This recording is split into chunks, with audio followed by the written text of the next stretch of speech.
All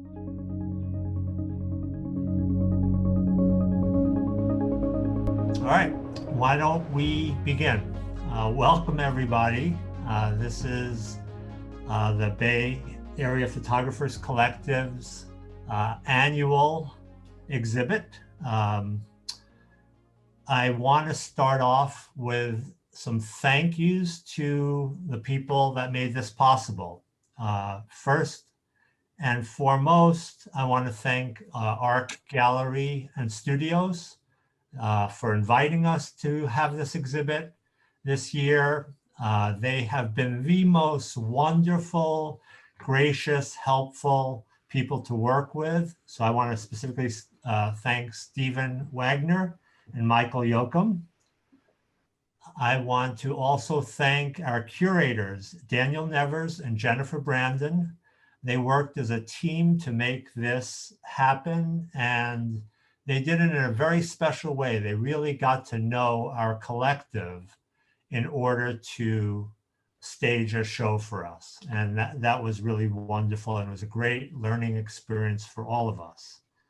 I want to thank all of the artists of BAPC. We have 22 members. There's 20 people in the show.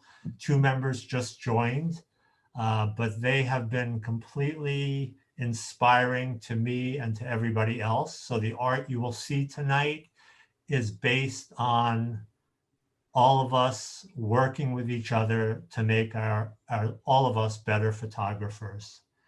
I want to thank the exhibition committee. We've been working on this for 11 months, and hopefully you'll think it's paid off well. I want to thank Ari Salomon, our man in the field, who will be doing a live walkthrough later, but Ari has also fielded a million requests from me without, breaking a sweat and without any resistance. He's really done a lot of things. I want to thank our hanging crew, who went in there and one day was able to hang the show beautifully. And I want to thank our audience. We're already over 100 people, which is incredible. And thank you for coming to our shows. Thank you for buying our art, and thank you for supporting wonderful galleries like the Art Gallery. And with that, I'm going to turn it over to Cindy. See, now I have to find her on the list. There we go. Cindy is going to talk. Cindy is the president of BAPC. BAPC is the Bay Area Photographers Collective, and Cindy's going to tell you a little bit about our collective. Take it away.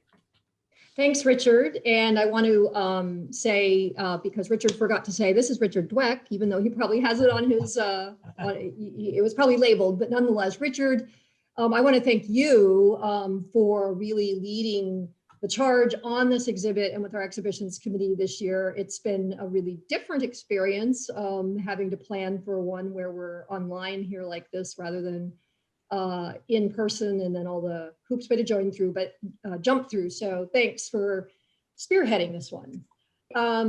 So some of you know who BAPC is, but a lot of you are coming in from many different places, and maybe you know one of us members. So I just want to say briefly, we're a 20-year-old nonprofit that provides a support structure for photographic artists in the Bay Area. And we bring contemporary photography to the community through exhibitions like this one. Our members are dedicated to nurturing one another's artistic and professional careers through exhibitions, peer reviews, workshops, and being general resources to one another, just in all sorts of things. There's a lot of email that goes among us, and we help each other a lot. Our current 20 members, or 20 or 22, are from all over the Bay Area and from all walks of life. Everything from recent MFAs to retired tech executives and everything in between. We're really enthusiastically inclusive regarding cameras and process and the subjects that we shoot. So they're everything from street to the most surreal abstracts, again, and everything in between. So we're pretty agnostic on what and how you do it. It's more about having a vision and executing that vision, not how you do it, in terms of the way BAPC's set up, and what we really promote is supporting that personal vision. I do want to quickly say we're open to new members. So if there are any fine art photographers out there in the Bay Area who are interested, you should contact us. The email would be membership@babc.photo. And it's also on our website, so you don't have to memorize that. But if someone thinks of it, you could put that in the chat, membership@babc.photo. We do have a jurying process. And so if you like what you see this evening, and want to take a look at our website to see more and think you might fit in or be interested, then give us, contact us and we'll fill you in on the details. Cool. I do want to just add one little short thing, which is just, the pandemic's really taken a toll on everybody and made everybody change the practice. And BAPC's 20-year practice was in-person sharing of photographic prints for the most part, but the physical thing, and we would share those with each other and show each other. And that was all upended in March. But we quickly made our way online and made our critiques work. So we've been doing our peer reviews and all of our planning and our general business all online like everybody else. And I think continuing to share our photographic lives has been really useful as members have otherwise really dealt with the effects of 2020 in relative isolation. And we all think of the pandemic, but it's also the racial justice movement that's been rekindled, all the wildfires, the election, which never seems to end, and so on and so forth. So I think having this community around us has been really great. And I think our curators really responded to that. And we hope that through their curation and our photography, that this exhibition reveals some of the invisible threads that bind us together. So with that, Richard, did you want me to say anything about the catalog, or are we going to turn that over to the art folks? We'll talk about that towards the end, but we're going to put things in. I'll turn it back to you. Yeah. Okay, thanks. So we're going to put some things in the chat. So watch the chat. We're going to drop links in for different things as we go along. I just want to go quickly over the agenda. So next, we're going to hear from Stephen Wagner from Art Gallery. Then I'm going to introduce the curators and they will give a talk about the show. Following that, we'll have a live walkthrough. One of our members, Ari Salomon, is in the gallery right now, so you're going to get a live experience. We're going to have a Q&A after that, so you can start putting questions in the chat, and please say who the question is for if you want someone specifically to answer that. So we'll have a Q&A, and then we'll close with information I have on all the different ways that you can see this exhibit, both live and virtually and physically in catalogs and whatnot. So with that, I'm going to turn it over to Stephen Wagner, our host at Art Gallery. Okay, welcome everybody. We're so happy to host this exhibition at Art Gallery and Studios. I'm Stephen C. Wagner. I'm one of the owners of ARC, along with Michael Yoakum and Priscilla Otani. And ARC is on Folsom Street, south of Market. And we've been in business for 11 years now. We donate the gallery once a year to a not-for-profit. And we're very happy to donate the gallery this year to the Bay Area Photographers Collective. They've had an exhibition in our gallery in the past, and they did a very excellent job and produced a very high quality exhibition. So we feel very confident in them producing another great exhibition. So we hope everybody can stop by the gallery for social distance viewing, and we're happy to have the exhibition. Thank you. Cool. Thank you so much, Stephen. Okay, so our curators, Daniel specifically, has asked me to keep the focus on the members, the BAPC, Bay Area Photographer Collective's members, and not on him and Jennifer. So I'm going to give the briefest introduction, and hopefully it will meet his approval. So Daniel Nevers is the executive director of the Berkeley Arts Center, and Jennifer Brandon is the adjunct professor at Mills College in the Department of Art and Visual Culture.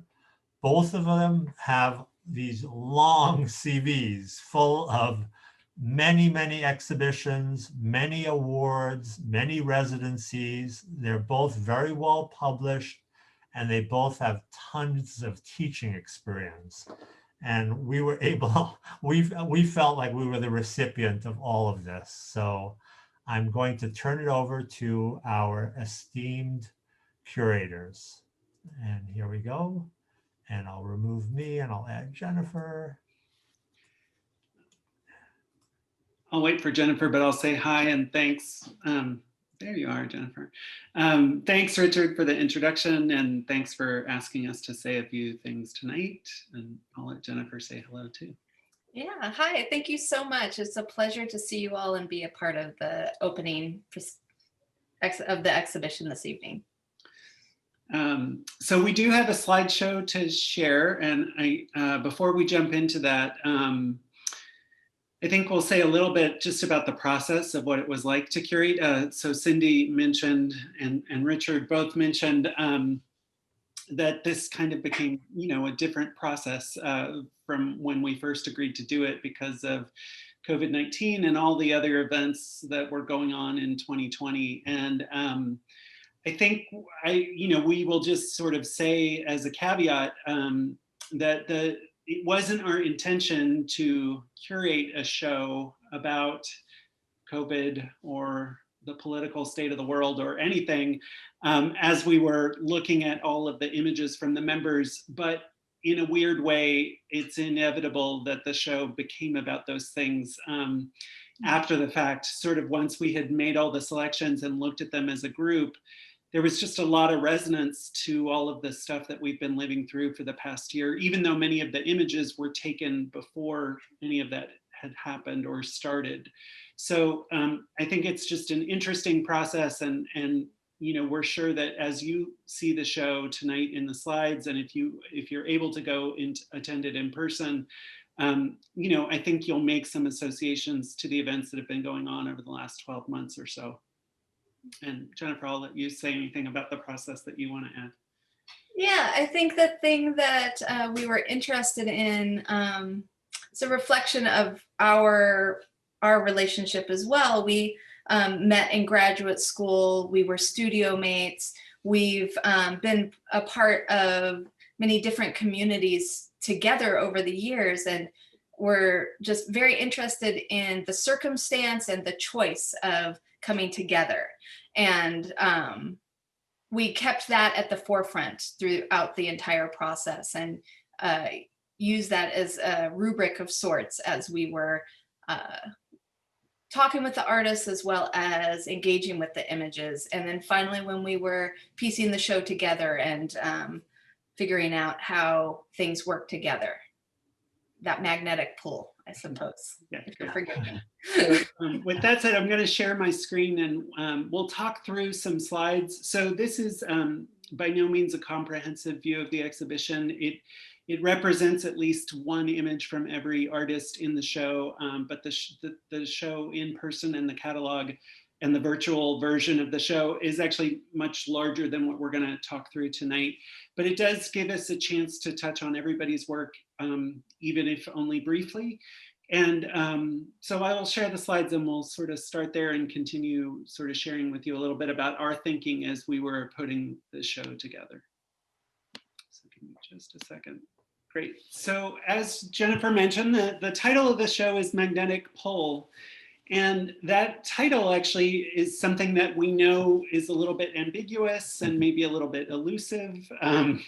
And that was by design, and it came out of some direct conversations that we had with the members. So we met in small groups with all of the members over Zoom and did a couple of rounds of interviews with folks, just trying to understand why they were drawn to a collective in the first place. Like, what was it about being part of a group that sort of pulled them toward each other? And also, like, how did that affect the kind of subject matter that they were interested in? And so we made a note of that phrase during the interviews, and we kind of kept returning to it as we started to look at images, not because we thought there was like really a literal reference to magnetic pull in every image, but more because there was this sort of metaphorical force that seems to sort of run through a lot of the work in the show. So the first image that sort of opens the show, and one that we really thought kind of captured that feeling of magnetism, is Maria Budner's Hope. So again, we think this really typified a lot of the work in the sense that it's really composed in a way that draws you into the frame. It sort of pulls you in. And you know, I will say that throughout the work that we looked at in the show, there's a lot of landscape, but it's a very desolated kind of landscape. It's not, you know, there are no people in these landscapes, and they weirdly often sort of border between optimistic or kind of apocalyptic. There are ways that you could kind of read the images either or. And so Maria, who has titled this image Hope, obviously tilting it toward the optimistic, you know, I think that a lot of the things could be looked at sort of like, oh, and there's this other story, and you'll sort of see that thread, I think, as we go through, particularly in some of the landscape images of these kind of empty spaces and places. So again, Ralf Hillebrand's photograph in Bakersfield, California. This very industrial sort of bumping up against the natural. And you know, you'll start to see as we go through, we were really sort of drawn to images that started to reflect kind of almost this otherworldly quality. And so Ralf, for us, sort of, again, it was that sense of like, there's something almost eerie and yet beautiful about this photograph. You know, the juxtaposition of sort of the man-made in the environment and the industrial, sort of like what it takes to support life in the desert. And certainly all of the sort of environmental messages that you might want to read into that, but also just kind of a weird calmness to this image that maybe something imposing is about to happen. This image from Ellen Konar and Steve Goldband is called Zip. It is out in the wine country here in Northern California. Again, these kind of interesting shelters, these weird spaces, you know, sort of in the middle of a landscape. Like this is here to sort of promote agriculture, obviously, but it could be almost any kind of pop-up emergency tent out in a field. There's a way that there's just sort of this double quality to a lot of the images in the show. And like, you look at it and sort of think like, what is that at first? And you have to look closer to really understand what's going on in a lot of the images. And Jennifer, feel free to jump in on any of these. Yeah, I think I'm particularly compelled by, and the title leads us there as well, the zip. It invites the body to enter as well. And I like that tension, me, the outsider, the viewer, being drawn into the image and wanting what's inside, but only being given the shadow. Great. This is Rose Borden. Through the Fog #5, we actually have a couple of these fog filtered images that Rose has shot. And we, again, there's something sort of mystical and haunting, and also something a little bit ominous about these images, again, depending on your own frame of reference or mood when you approach them. And so we just, again, thought these were a really interesting fit. And also, you know, I'll say, I think that the way that everybody in the collective, the folks who are shooting landscape, I think what Jennifer and I really started to appreciate was that that people were trying to find a fresh way to depict landscape, right? So that it's not just the sort of beautifully composed shots of nature that we're used to, but something a little more ambiguous than that. This is Linda Fitch, a tree study from Japan.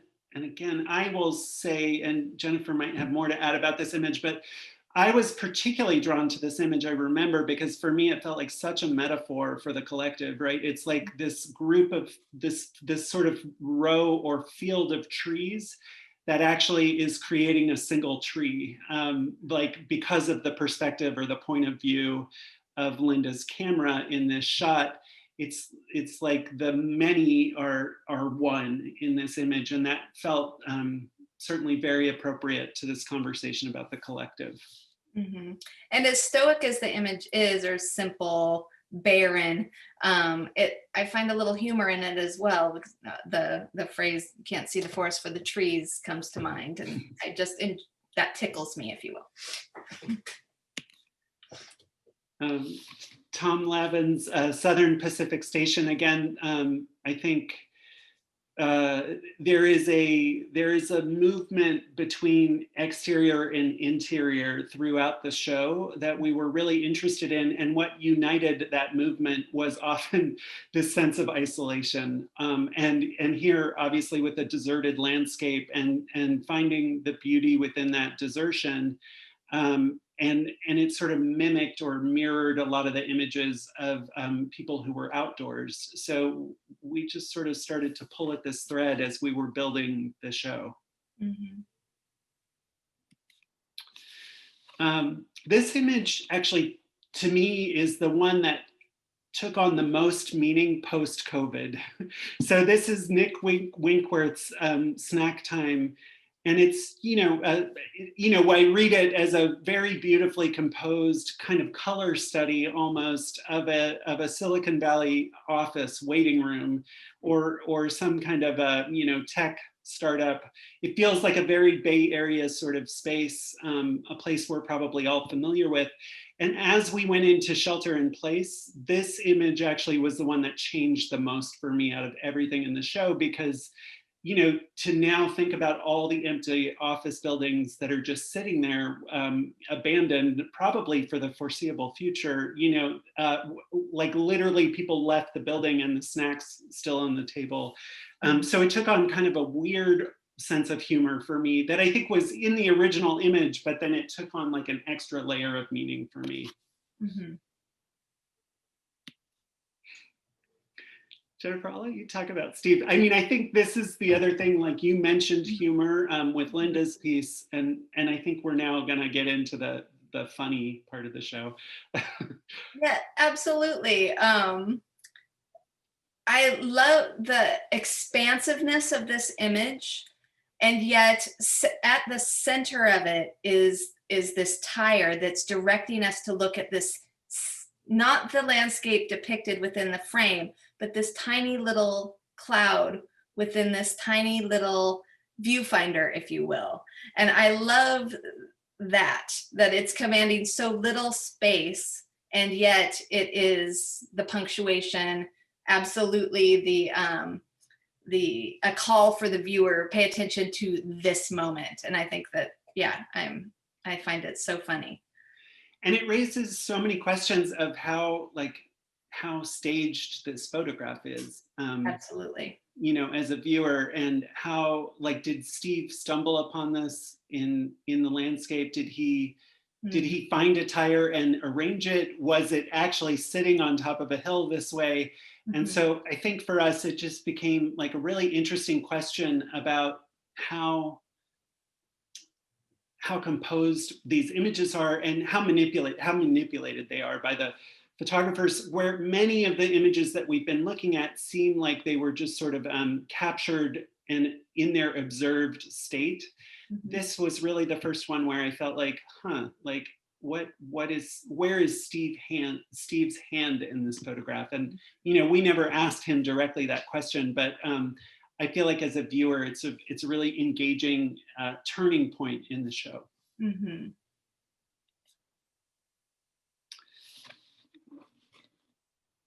Nathalie Strand. So this is interesting. I think I wanted to sort of put Nathalie's image here next to Steve's.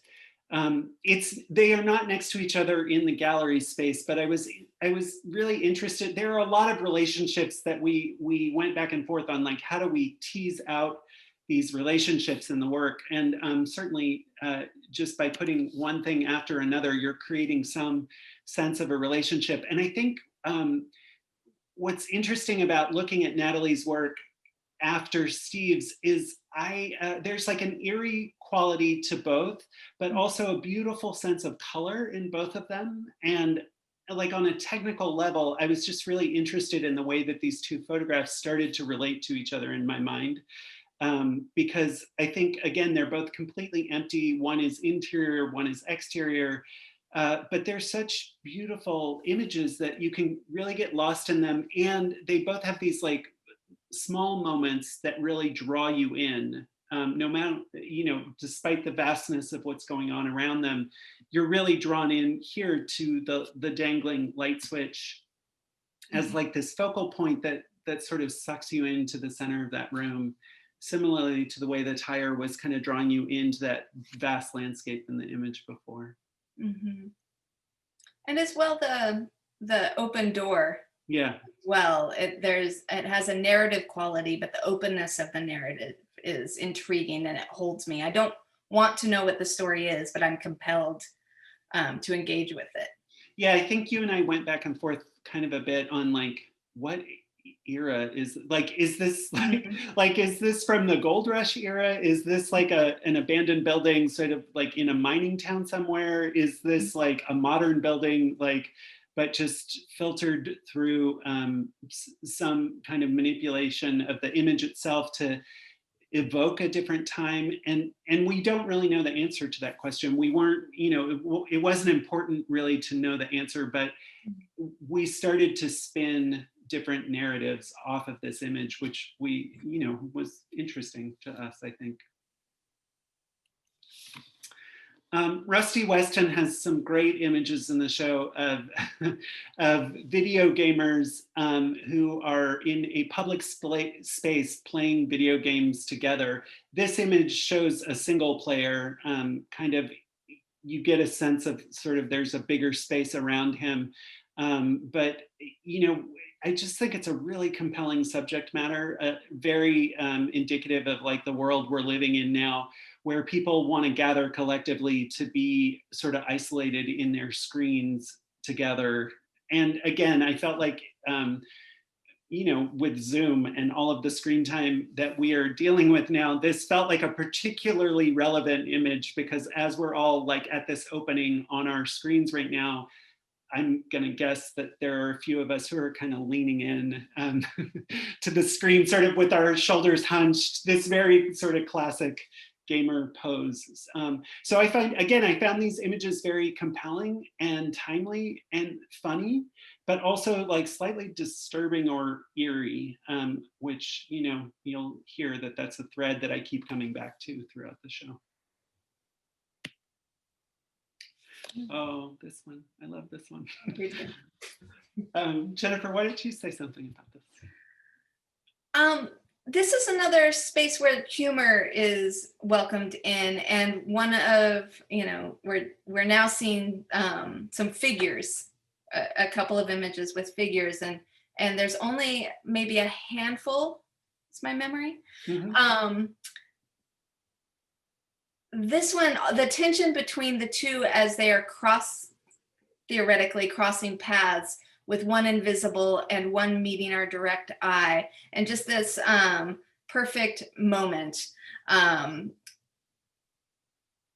It's just compelling. I can't stop looking at it, and the way that it's composed and they're centered and the lane is leading our eye directly down the path. It's just, it's a rather perfect image, I think.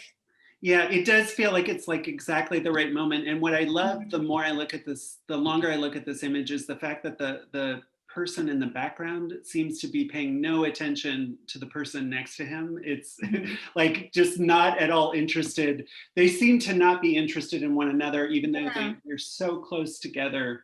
It's almost like they're dancing, and yet they have no real interest in one another. And there's something very, and obviously with that very great kind of like perspectival lines that like draw you into the photograph. It's just a really beautiful, well captured image. I feel like it was like a stroke of luck to kind of get it at exactly the right moment. Yeah. the decisive moment, of course. Dan Fenstermacher's Larger Than Life. So Dan also has some amazing images in the show that we really loved because he is photographing people. He's one of the few, we kind of went through and made selections, and many people were doing kind of portraiture, more traditional portraiture. And I think Jennifer and I found that that was not really what we were drawn to when we wanted to like choose the images that we were most interested in. We were really interested, again, in the same way that people were trying to play around with like landscape and how they could blur the boundary of landscape. Dan does this great thing with images of people where he's choosing these moments and framing people in a way that their heads are cut off or you can't see the faces. What's so great about this, the subjects of this photograph, the people, the main people in this image, my favorite part of this is the child's face in the background that's being blocked by the red sort of game piece. That seems really indicative to me of Dan's images of people in general. Like he's looking for that moment where the person is obscured and they kind of just become an object rather than a person anymore. And even the framing with the people in the foreground on this, they're much more like a sculpture than they are like a person. And we just thought that was great. And the sense of scale obviously is really humorous and funny in this image. So yeah, these are really great. And then, so what's really interesting about this was, again, this juxtaposition to me was really funny because here we go from like sort of faces as objects to objects as faces. And this is Ari Salomon, who has many sort of had a lot of choices of these faces for us to look at. And again, they start to evoke, related to some of the other things in the show, these kind of 1950s ideas about aliens, sort of like the B movie archetype of like alien faces in a way. And I thought that was actually, there's something sort of campy about them, but also a real genuine like warmth to these, there's an affection in these photographs that I think comes across. Jennifer, I'll let you take this one. Yeah, so Richard's work, there's 3 pieces, a triptych of sorts. I'm not sure if it's an intentional or if it was through our editing. But these spaces that are very much of our world and out of this world. The way that Richard has composed them, the softness of the tone, the specificity of the focus and composition, all lend itself to this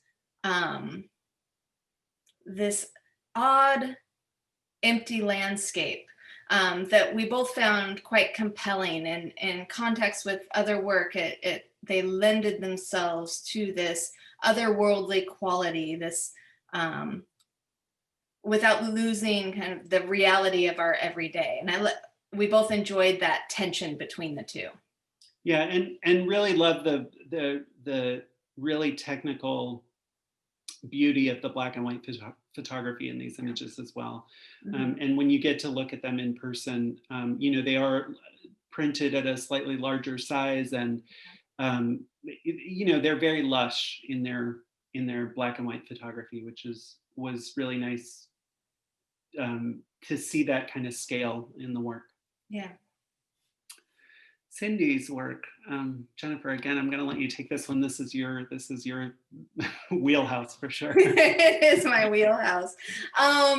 Daniel and I both responded to Cindy's work. The physicality, they're simultaneously explosive and quiet, these works, depicting crashing waves, but handled in a way that abstracts those waves and pulls our attention toward the paper becoming this explosive, convulsive event that we the viewer are able to witness in space with the pieces. And so that tension between the static physicality and the explosive movement in the images is really deftly done. and compelling. And Cindy, I just wanted to say for your benefit tonight, as I was putting the slideshow together, so PowerPoint does this thing now where it puts alt text on images when you import it into the slide. And the alt text for this was a photo of smoke, and which I just loved that that's what it thought it was. So it made me chuckle, and I thought you should know that about this. So Tamara Danoyan, this is the image that we ended up choosing for the poster for the show. Again, these are very strange photographs where you're not exactly sure what's going on. I feel fairly confident these are heavily manipulated by Tamara, but we just really loved how they evoke planets, and yet there's like this physicality of some kind of rust. So there's a real tension of something that is based in real life, but really feels like it's outer space. And, these attractive bodies, these two bodies kind of orbiting one another in this sort of imaginary, planetary landscape, I think was, again, thinking about magnetic pull, it seemed to really be a depiction of kind of all of those forces that are at play.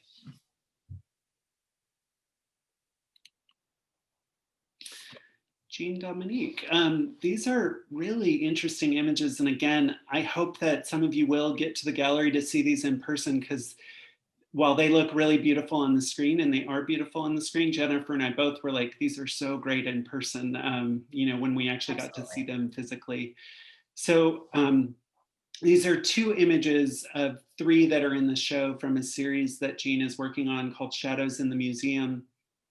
And again, I just think they're, they're figurative, but they're not figures.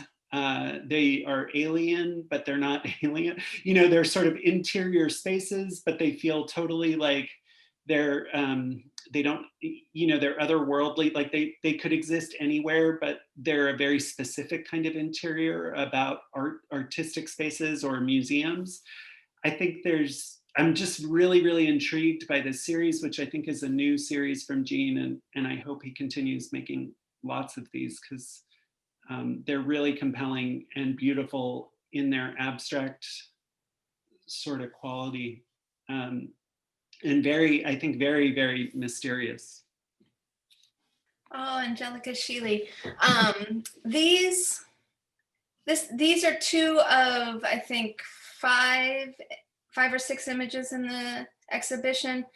Here they look quite large, but in person they're small. Well, maybe they're about the scale of my computer anyway. They're quite intimate in scale, is what I'm trying to say. They're these quiet moments in an empty house, and they're just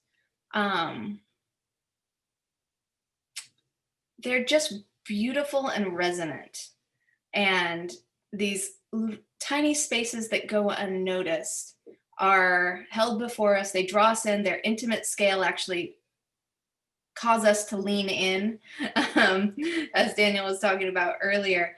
And they're just, I find them wholly compelling, despite the fact that there's a nothingness to them as well. They're depicting a space where something once was, or a space that might be overlooked or go unnoticed in an everyday situation. And I think they're just lovely, frankly. I agree. And there's a sadness to there's a physicality of like an absence in these images that is very sad, but also just like really poetic in a way that I think we both responded to this series, which felt very personal. And it seemed to have a weight to it that was telling a story about a very specific space, and I think we both really responded to that. Yeah. And then the last image that we have to share tonight is Mitch Nelles' Mayterry Cemetery number 3, and I sort of thought this was an interesting place to end. We started on hope, and we're sort of ending with the mausoleum, which is its own kind of memorial and marker of, I think again has that tension of both sadness and joy, right? It's a marker of a life lived. It's a memorial to help those of us who are who remain to remember. And so there's something both like optimistic and pessimistic about this image, in a way that I think a lot of the show sort of has that edge to it, and that we found, you know, just a real vulnerability in these images, and a lot of these images, and I would say also a sense of like there's a sense in the show as a whole for us that there's a weight to what the people in BAPC are trying to explore through their work. You know, that this, even in the humorous work, there's a seriousness to the humor, and there's also some levity to the seriousness in the images. And I feel like Jennifer and I walked away really seeing the influence that you all have on one another as a collective. Even though it's such a wide range of subject matter and images and approaches to image making, there's a sphere of influence here that we could see, and hopefully all of you see as well through this exhibition. And you know, I think there's something kind of magical in the way, excuse me, in the way that you guys are influencing one another. So. Yeah, absolutely. Great. We will stop there. Thank you for listening for so long. Okay, very, very Thank great. you. Thank you so much, both of you. That was wonderful and interesting, and gave me a whole new look at some of the work that I've seen, but I hadn't seen it quite in that way. So the next thing we're going to do is we're going to have a live walkthrough of the gallery. Ari Salomon is in the gallery right now. And hang on one second. There he is. Ari, hopefully you're with us. Yeah. And ready to go. So we're going to have this live walkthrough, and then we're going to have a question and answer period where you can Richard, ask questions to anyone or everyone. Yeah, I'm here at Art Gallery and on Folsom between 8th and 9th. There you go. It's a building that I've enjoyed coming to for many years. Even before it was ARC, it was New LinkedIn Arts. And there's no wine at the reception tonight, but there's some chocolate if anyone shows up. No, it's just me here because of COVID. But here's the entryway. We have the curator's statement and some info about the collective and the orange archway.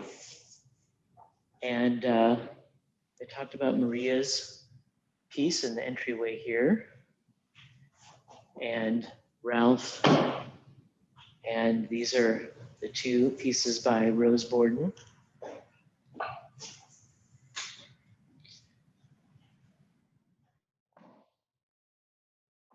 Richard has his 3 beautiful black and white photos.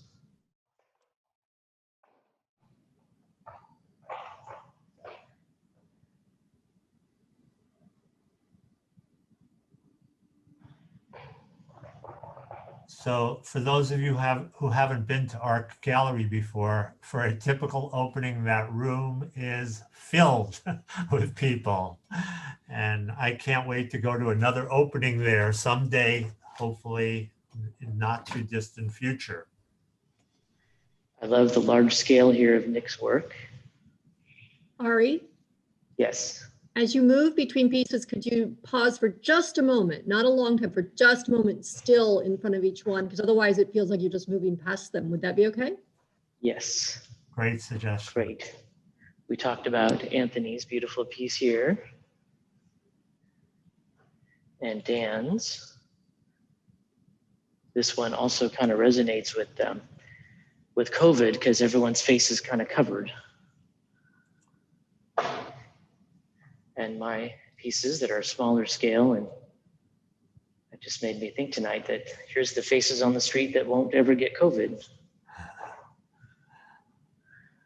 And Stephen Raskin has 3 photos in the show. This one Again, has a feeling of isolation, that boat sitting out there. We talked a bit about this one. And here's another water piece that's called the Big W.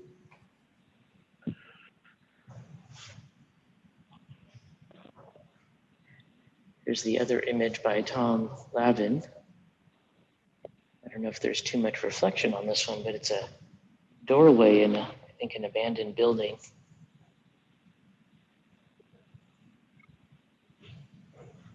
And Dan Fenstermacher has two other pieces that are also these beautiful, colorful street images. And on the far wall, we saw one of the pieces. Again, it's great to see it on this big scale, but the companion piece for Ellen Konar and Steve Goldband, this beautiful photo called Central Pacific.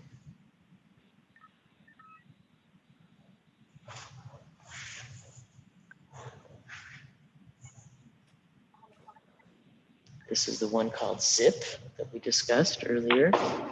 And the third one in this series is called Loaded Up.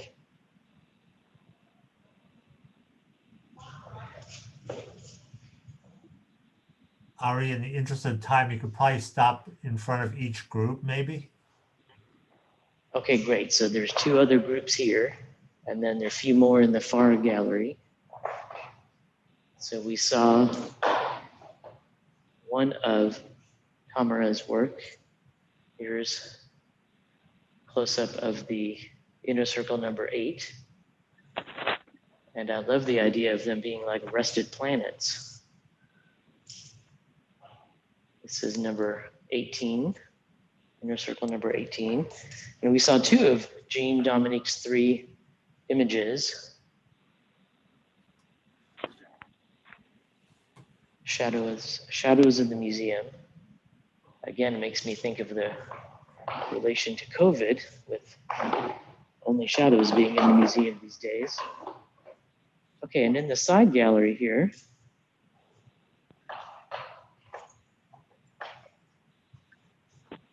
here's Rusty Weston's 3 works of the gamers. Makes me want them to be wearing masks, but I guess those were taken a while ago. And Linda Fitch's image here, I loved when Daniel, you were talking about the first image in the show, Maria's, and it made me then realize that this one is has an interesting resonance with that other palm tree image. And Mitch Nelles has two images from the cemetery. And now Cindy's work, she has 3 images here. This one in the still image, you didn't get to see the back of it. So the print, it's printed on both sides.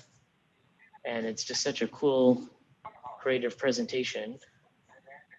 This one in real life, you get to, I'm seeing a lot of silvery reflection on this one. Form and Formless 3. And then this one, a really big scale. And I'll just zoom in a little bit here. You get a sense of the shadows, how it catches the shadows. And you can I want to kind of stick my phone back there and give you more of a sense of how 3D it is. Super cool. And again, on the smaller scale, the 5 images by Angelika.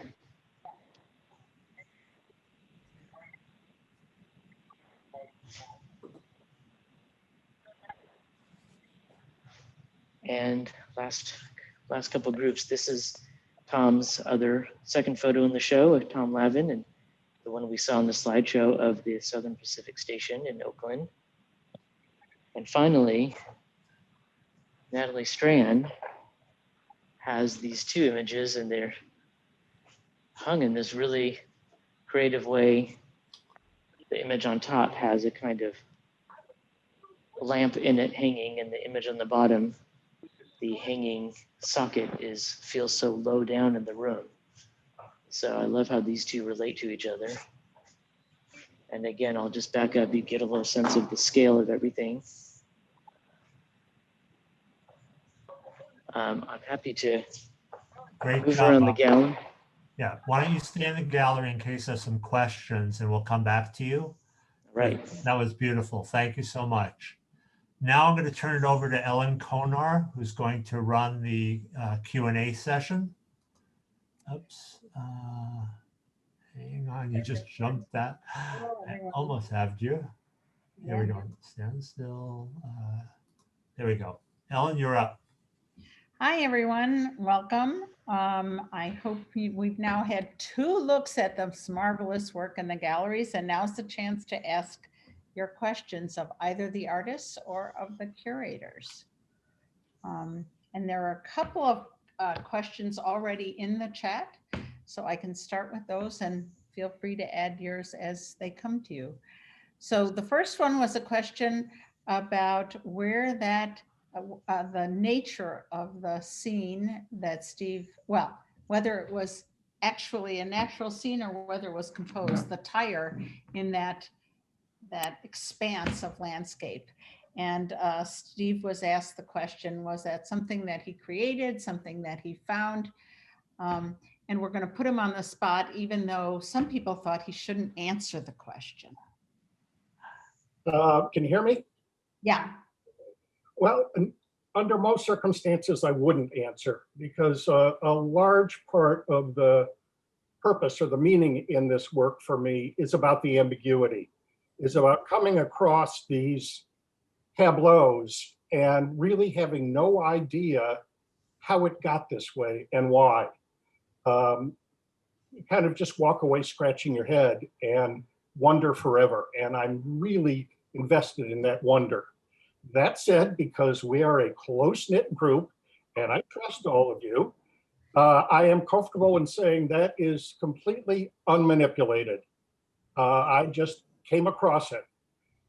Driving down a straight as an arrow highway in Nevada, and saw it off to my left, and it was about 5 miles before I could turn around, before there was a wide enough point to turn around and go back.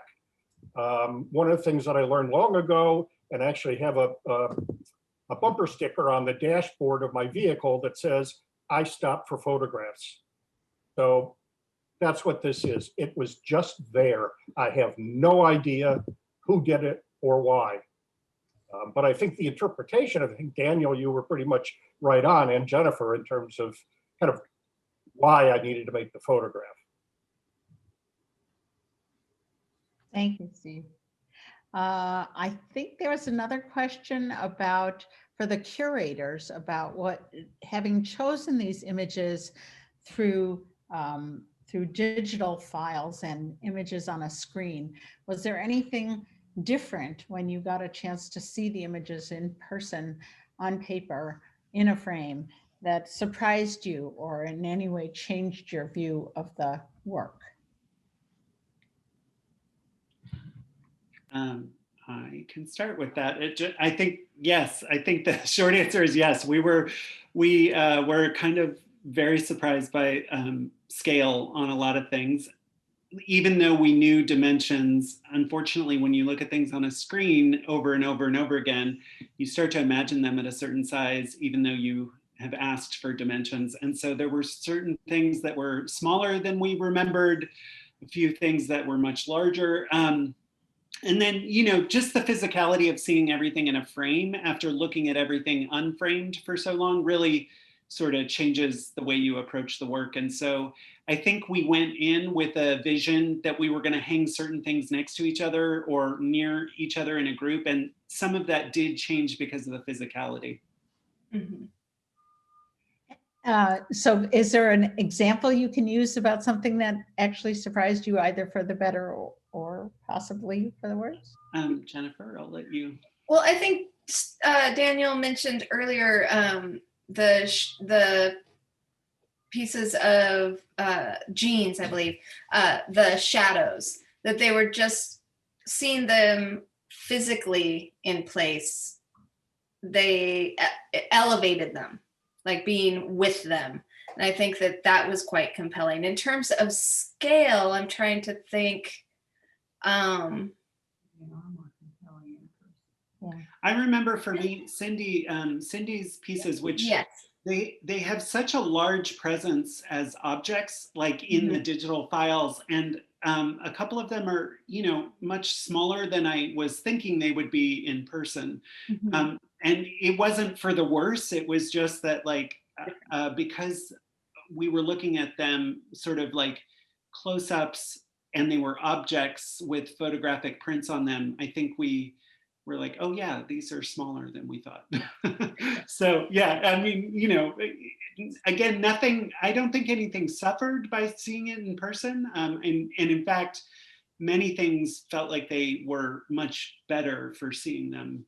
You know, just that's true of any show. I think, like when you see a painting in person or a photograph in person, it's just really different than looking at something online. Yeah. Hopefully we'll all get a chance to stop by the gallery. But you mentioned the last comment was about Cindy's work, and somebody asked Cindy, in regards to the last image of your work we saw in the gallery space, can you walk us through your process of creating that image?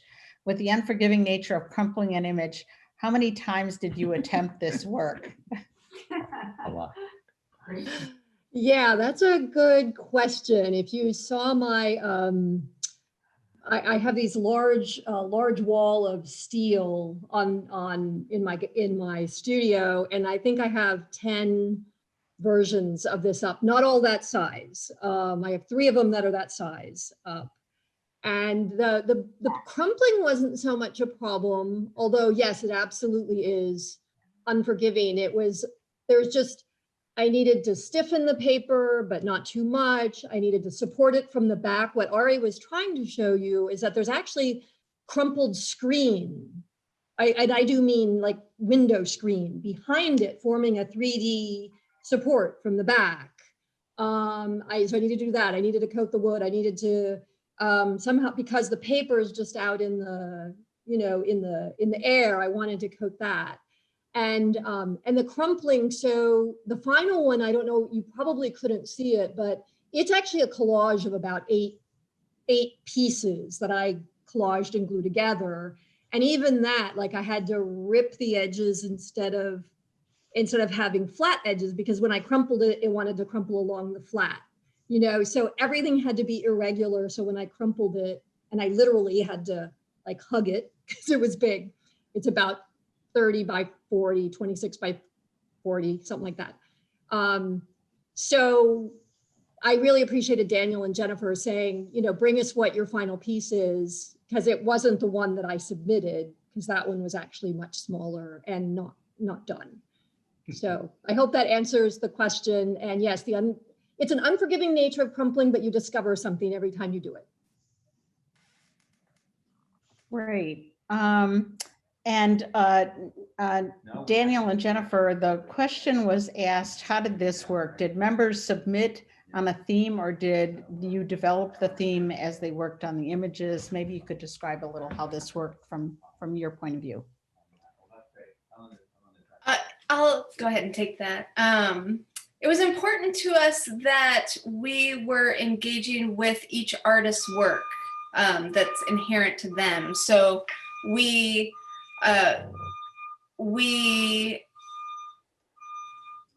had conversations with groups of the artists, talking about the work, asking questions, and then selected from based on those conversations and looking at the work. And the artists were able to submit images that they felt compelled to, or that married well with the proposal of magnetic pull, but really we were interested in what is theirs. Yeah, and I'll just add to that by saying we looked at a lot of different bodies of work by many of the members. Most members actually shared with us a pretty wide range of their own personal work. And we looked at that in advance of meeting with everybody and deciding on the theme in the first place. And then we sort of whittled down from there. Yeah. And I think, you know, if it's unclear, I want to make it clear that Jennifer and I definitely homed in on things like that. You know, I think the sense of like sort of deserted space in the show, that I have to be like really honest that like Jennifer and I are both of us are very drawn to those kinds of images anyway. So it's not surprising to either of us that that ended up kind of being a theme throughout this show.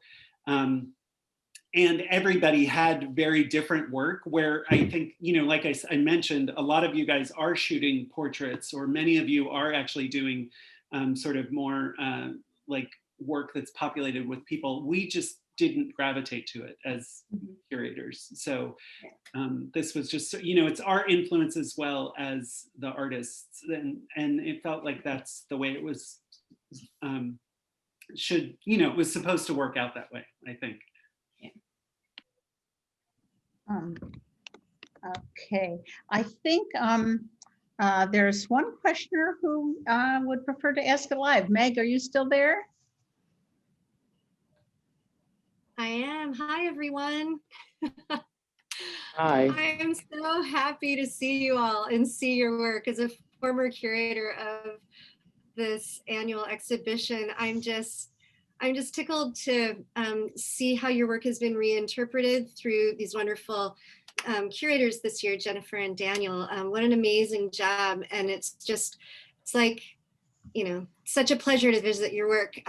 I wanted to ask Jennifer and Daniel, I was struck first in the slide presentation, and then I'm so old, slide presentation, but the PowerPoint that you did, and now in the tour of the show, it seems to me that I'm going to wager somewhere between 80 and 90% of the images have the central subject dead center or just off of center, or even in the situation where Dan's putt-putt golf kind of scene, it like angled and pointed to the center, and Cindy's piece that comes like erupts in the center. Is this sort of favoring of the center something that that was conscious to you, or was it just a thing that came about naturally? That's my question. And I'm so happy to see everyone. Hi, Meg, it's good to see you.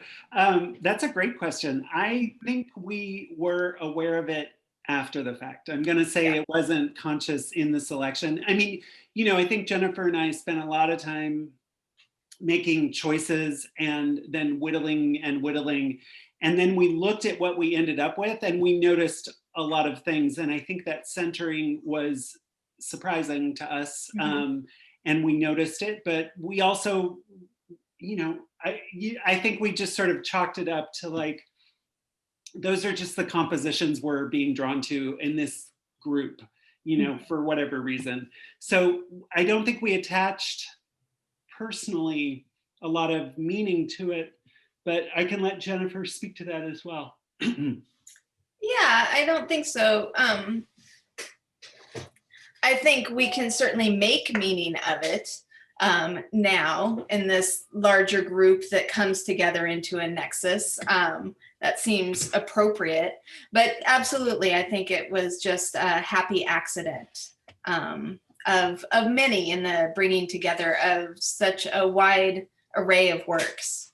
Yeah, that absolutely, Meg, that was a fantastic question. Thank you. Yeah, and for a little bit of context, Meg, I think we ended up with about 40 images in the final show, and we probably started with 80 or 85. So, yeah, you know. I love that question, and thanks, Meg. For our final question, I think Cindy is going to ask it also directly. Thanks, Ellen. I was struck by some of the choices that Daniel and Jennifer made in the design of the gallery. So a lot of times you'll go to shows and everything's, you know, kind of hung at the same height, one after another, after another, after another. Maybe there's a little break, but I really loved how you broke that up by having the way you hung, for instance, Nathalie's too, you know, they weren't right over each other, or the ones by Angelika, or the ones by Tamara, for instance. So I'm just curious, like, was there something in particular that drives your sort of design and editing within the gallery that you'd want to comment on, that you thought, you know, helped with the overall aesthetic of the exhibit? Or not? I think we were responding to the work largely, and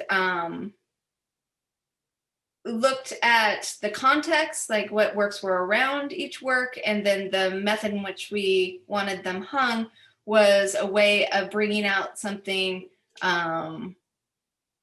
something more in some way, you know. And I'm speaking generally because we're talking about so many different works. Daniel, what would you add?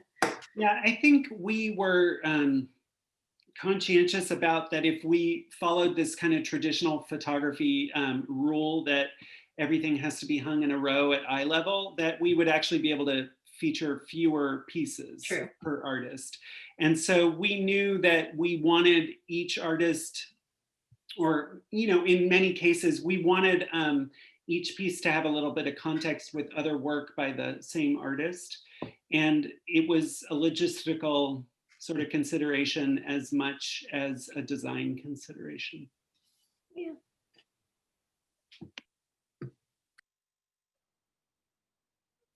That's great. Thank you. So we're going to wrap up now. We've gone over a little bit, but I think it's been a really interesting program, and I'm hoping everybody's enjoyed it. There are many ways for you to experience this now. On starting tomorrow, I think it'll take us a day to get it together, but starting tomorrow, we will have a Matterport virtual gallery, and you'll be able to tour exactly like Ari was doing, but you'll be able to do it on your own and see the pictures and actually click on each picture and get the artist statement that was written by the photographer that goes along with each picture. I'm going to right now drop into the chat a bunch of links where we will be adding all of this, all of these things. Hang on, let me just drop it in. And that 3D view of the gallery is already on our 3D view of the gallery is on. We're also going to have 3 artist talks. So we grouped 6 artists in each talk. So every, more or less, in the next 12 days from now, 24 days from now, and about 36 days from now, there are artist talks. So if you saw some artwork that you were interested in, either hearing more about or perhaps purchasing, you can come to these artist talks, sign up just the way you signed up for this, and you'll be able to hear conversations with 3 of our curators, Meg Shiffler and Jastrab and Daniel Nevers. So each one will host 6 artists at a time and converse about the work in this show. So I put links to our website and to ARC's website in the chat. You could click on those to sign up for these. Second thing, also I put a link for the catalog. This exhibit was made into a beautiful catalog by the folks over at Art Gallery, and that's for sale. And you can look at it and kind of leaf through it. There's a link to view it and there's a link to buy it. The next thing is everything is for sale. Photographers like to sell their work. It makes them feel good that people love it and want to have it. So everything in this show is for sale through Art Gallery. And you could just go to the website and there's instructions on how to contact them for anything that you're interested in. I think that just about wraps it up. Thank you, everyone. This has been a wild pleasure. Just mention again, you can actually go to the gallery. Oh, yeah, thank you. You can go to the gallery, gallery hours. Thank you so much, Cindy. 12 to 3 every Saturday. And you could make an appointment at other times if you definitely want to be there alone or with a group, your little bubble that you've come with, you could reserve the gallery, tour, your own tour of the gallery. So that's right on ARC's website. You can do that. Unless I've forgotten anything else, be safe, be well, get your vaccine, and I'll see you in a gallery sometime soon. Thank you very much and good night.